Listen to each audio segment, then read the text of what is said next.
పంచభూతాలను ఆధీనంలో ఉంచుకునేటంతా నియంత్రణలో వాళ్ళు చేసుకుంటారు. కానీ మనిషి ఏం చేస్తాడో అజ్ఞాని సంసార వలయంలోనే చిక్కుకొని పంచభూతాలను వశం చేసుకొని ఉంటాడు. దుఃఖాలకు సుఖాలకు దూరంగా సమంగా అనుకుంటాడు. దుఃఖానికి కుంగిపోడు, సుఖానికి పొంగిపోడు. యోగి అట్లా వాళ్ళను పంచభూతాలను అదుపులో ఉంచుకోగలుగుతారు. ఈ దేహానికి ఏదైనా ఒక రూపం ఉదాహరణ ఇచ్చి అలా ఇలా అంటారు. ఏదైతే కంటికి కనిపిస్తుందో అదంతా నశ్వరమైనది. శుద్ధ మనస్సు మరియు చిత్తం ఎగురుతుంది. ఇదంతా వశిష్ఠ మహర్షి శ్రీరాముడు ఉపదేశం ఇస్తున్నాడు, మొత్తం జ్ఞానోపదేశం చేస్తున్నాడు.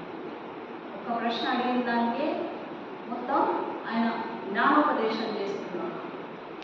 కంటికి కనిపించేదంతా అశాశ్వతమైనది. ఎలాగంటే సముద్రంలో అలలు లేస్తూ ఉంటాయి, మళ్ళీ అందులోనే కలిసిపోతూ ఉంటాయి. అలాగే ఈ ప్రపంచంలో కూడా పుడుతూ ఉంటాయి, నాశనం అవుతూ ఉంటాయి, మళ్ళీ పుడుతూ ఉంటాయి. అవి నశ్వరమైనది అని చెప్తున్నాడు. మళ్ళీ బ్రహ్మ మన శరీరంలో సూర్యచంద్రుల్లా నూనె లేకుండా వెలిగే దీపాలు.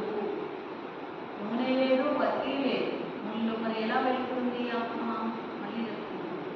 ఇక్కడ నూనె వత్తి వేసి వెలిగిస్తున్నాం, కానీ ఇక్కడ దానికి నూనె లేదు, బత్తి లేదు, ఏమీ లేదు, కానీ ఎప్పుడు వెలుగుతూనే ఉంటుంది. శరీర నగరంలో ఉన్న వనమూలికలు, ఎముకలు, మాంసము, ఈ శరీరం ఒక మహానగరం, ఒక భవనంలో పోలుస్తున్నారు. इस बंगले में 9 दरवाजे, 10वीं खिड़की खोल, उसमें लाल भरे अंगूर. అంటే ఈ శరీరాన్ని ఒక భవనంతో పోలుస్తున్నాడు వశిష్ఠ మహర్షుడు, ఒక మహానగరం. ఈ మహానగరంలో వనమూలికలు, ఇవి వనమూలికలు ఏవి? ఈ నాడీలన్నీ. మనలో కొన్ని నాడీలు ఉన్నాయా? ఇవన్నీ వనమూలికలు అంటాడు. మాంసము, నవద్వారాలు, ఇవి అహంకారం. ఇవి మన లోపల ఈ మాంసం ముద్ద ఉన్నది. నవద్వారాలు ఏమున్నాయి ఇలా? ఇవన్నీ ద్వారాలు, కిటికీలు ద్వారాలు ఈ భవనానికి. అహంకారంలో రాక్షసులు, దయాక్షమ శాంతి దేవతలు.